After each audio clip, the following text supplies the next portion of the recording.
क्या आपको पता है ये फैक्ट कि जो फेमस मंगलयान है जो कि नोट के भी पीछे होता है, उससे ऑफिशियली हमारा कनेक्शन हमेशा के लिए टूट गया है। इट्स नॉन रिकवरेबल, रिकवर भी नहीं कर सकते हम लोग। और इस बात को इसरो ने भी कंफर्म किया है क्योंकि उसका फ्यूल खत्म हो गया है। जो ईंधन होता है जो कि स्पेसक्राफ्ट को पावर देता है, वो ईंधन खत्म हो चुका है। क्या हुआ था कि अप्रैल 2022 में एक एक्लिप्स, एक ग्रहण लगा था मार्स पे, और एक लिमिटेड टाइम के लिए ये स्पेसशिप बिना धूप के रह सकता है। ये मतलब इनका खाना धूप ही होता है ना, जिससे इनको एनर्जी मिलता है सोलर पैनल की तरह। धूप के बिना ये नहीं ऑपरेट कर सकते हैं। तो अप्रैल 2022 में एक अनएक्सपेक्टेड एक्लिप्स हो गया था, ग्रहण। उससे बहुत टाइम तक, लगभग 7 घंटे तक इसको बिना धूप के रहना पड़ा था। और जो ईंधन था एक्स्ट्रा, वो भी खत्म हो चुका था क्योंकि बहुत सालों से ये ऑपरेट कर रहा है। लगभग 8-9 साल से ये रेगुलरली ऑपरेट कर रहा है। तो उसके बाद ये पूरी तरह से शट डाउन हो चुका है। अब इसका दूसरा मिशन ऑफ कोर्स इसरो करेगी। फैक्ट नंबर 8, आपने मूवीज में उन सीन्स को तो देखा ही होगा जिसमें एक एक्चुअल पुलिस किसी जगह पे नॉर्मल इंसान बन के जाता है और अपने प्रोजेक्ट को कंप्लीट करता है, अपने मिशन को। कुछ वैसा ही किया एक लेडी कॉप ने, जिनका नाम है शालिनी चौहान, जो कि एक यंग कांस्टेबल थी। और वो एक मेडिकल स्टूडेंट बन के यूनिवर्सिटी में जाके एक रैगिंग केस को सॉल्व की। और इस चीज का आप न्यूज आर्टिकल अपने स्क्रीन पे देख सकते हो, एकदम फिल्मी स्टाइल से, लिटरली। फैक्ट नंबर 7, मान लो आप एक जगह पे देखते आ रहे हो कि एक जगह पे पुलिस स्टेशन है, ठीक है? पुलिस स्टेशन है, क्या दिक्कत है? कुछ महीनों बाद आपको ये पता चला कि वो पुलिस स्टेशन ही फेक था, पुलिस लोग थे वो भी फेक थे। कुछ ऐसे ही हुआ बिहार में। और आप ये आर्टिकल देखो, एक ऐसा स्कैम जो कि सबके होश उड़ा दिया। एक होटल के जमीन पे एक बिल्डिंग बना के एक फेक पुलिस स्टेशन ऑपरेट किया जा रहा था। अब मतलब पुलिस में भी असली नकली को हम लोग को एनालाइज करना होगा, क्या बोले। मतलब फेक पुलिस तो देखना ये सब कॉमन चीजें हैं, लेकिन फेक पुलिस स्टेशन ये तो नेक्स्ट लेवल चीज है। फैक्ट नंबर 6, एक और स्कैम जिसमें बहुत सारे लोग फंसते हैं। आपको मैं बता दूं अवेयरनेस के लिए कि इंस्टाग्राम के बायो पे कभी भी ऐसे आंख बूंद के यकीन नहीं कर लेना चाहिए। रेस्टोरेंट में काम करने वाले ने सोचा कि मैं गजब तरीके से लोगों को उल्लू बनाता है, चलो उल्लू बनाया जाए। फिर उसने क्या किया कि इंस्टाग्राम में अपना एक आईपीएस का प्रोफाइल बना दिया। बायो में लिख दिया आईपीएस #गवर्नमेंट सर्विस, और लोग यकीन भी करने लगे। और इसके लिए वो बड़े बड़े नेताओं का जो पार्क्ड गाड़ी होता है, पूरा फुल स्टार सिक्योरिटी वाला, उसके सामने खड़े होकर बहुत सारे फोटोज को भी क्लिक किया। और वो लोगों से इंस्टाग्राम पे चैट भी करता था और लड़कियों से भी चैट करता था। और लड़कियां भी ये समझ के चैट करती थी हम तो एक आईपीएस से बात कर रहे हैं। मतलब सोशल मीडिया में फेकनेस तो होता है, लेकिन ये सब कुछ नेक्स्ट लेवल फेकनेस भी चीज होती है और आपको इसके बारे में अवेयर होना ही चाहिए। तो आपको कैसे पता लगेगा कि कोई रियल आईपीएस है या फिर फेक आईपीएस है? देखो, पहली बात, एक आईपीएस को कभी भी ऐसे इंस्टाग्राम में ऐसे अपने आप को मैं ये कर रहा हूँ ऐसे कुछ करते हुए नहीं देखा गया है। इंस्टाग्राम में फोटोज कभी भी नहीं करते हुए देखा गया। हाँ, यूट्यूब पे कुछ काम कर रहे हैं, एक्चुअल में बहुत सारे लोग हैं वो कुछ काम करते हुए वीडियो बना रहे हैं, वो सब तो देखा गया है। लेकिन इंस्टाग्राम में ऐसे पोस्ट करके फोटो क्लिक वो नहीं करते आईपीएस, उनको उतना टाइम नहीं है। वो अपना बड़ा बड़ा काम करेंगे या फिर ये चुचला छपरीगिरी करेंगे। इसलिए इंस्टाग्राम पे किसी पे भी यकीन करना और किसी से भी रैंडमली चैट करने का जो ये है ना भरोसा, वो चीज आप हटा लो, क्योंकि नेक्स्ट लेवल के स्कैमर लोग आ रहे हैं हमारे दुनिया में। इस लड़के के खिलाफ केस भी दर्ज हुई है। और इन आर्टिकल्स में देखो ये भी लिखा हुआ है कि मैसेजेस में ये 25,000 रुपए अपने ट्रीटमेंट के लिए मांगते थे और बहुत सारे लोगों से, जिसमें ज्यादातर लड़कियां और औरतें थी, उनसे 14 लाख रुपए तक मांग के जमा कर लिया। और जब वापस करते टाइम नहीं किया वापस, तब जाके इसका पोल खुला। फैक्ट नंबर 5, क्या आपको पता है कि जापान का जो कैपिटल टोक्यो है, टोक्यो को पहले जापान का कैपिटल टोक्यो नहीं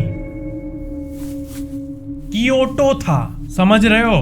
फैक्ट नंबर 4, मैंने मूवी रिव्यूज में और वेब सीरीज रिव्यूज में बहुत तरह के रिव्यूज को पढ़ा है, बहुत सारे रिव्यूज को देखा है। एक नेटफ्लिक्स का सीरीज है डार्क, और पर्सनली इसका जो रिव्यू मैंने पढ़ा है, लोग मतलब ऐसे बताते हैं, इसमें क्या है? आप में से जो डार्क देखा है मेरे को कमेंट्स में आप बताओ तो कि इसमें ऐसा क्या मिस्टीरियस है इस सीरीज में।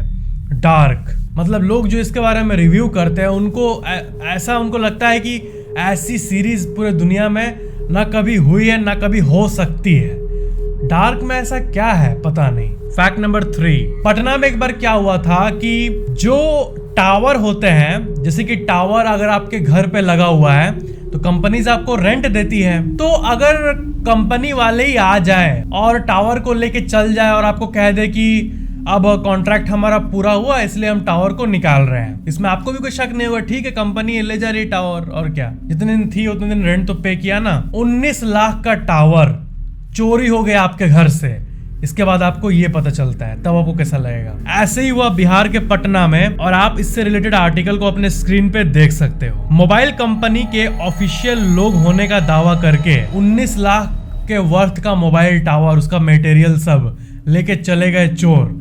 और जो वहां पे लोग थे उनको तो लग रहा था कि ये तो मोबाइल कंपनी वाले ही हैं। फेक पुलिस, फेक टावर, ऐसे कितने केसेस आ रहे हैं आजकल। अचानक से क्या हुआ कि वहां पे एक जगह टावर से सिग्नल नहीं आ रहा था, तो फिर असली वाले एम्प्लॉय थे, उनको लगा कि ये सिग्नल क्यों चल गया। उसके बाद वो इंस्पेक्शन करने गए और देखे टावर ही गायब है। ऐसी और एक केस हुआ था जिसका आप अपने स्क्रीन पे आर्टिकल देख सकते हो कि पूरा का पूरा पुल को ही चोरी करके ले गए थे चोर। और एक जगह तो इंजन, ट्रेन का पूरा इंजन को लेके चले गए। कैसे हो सकता है ये सब? क्या क्या हो रहा है आजकल, समझ नहीं आ रहा है। फैक्ट नंबर 2, एक और इंसिडेंट मैं आपको बता दूं, ये इंसिडेंट भी आपके होश उड़ा देगा।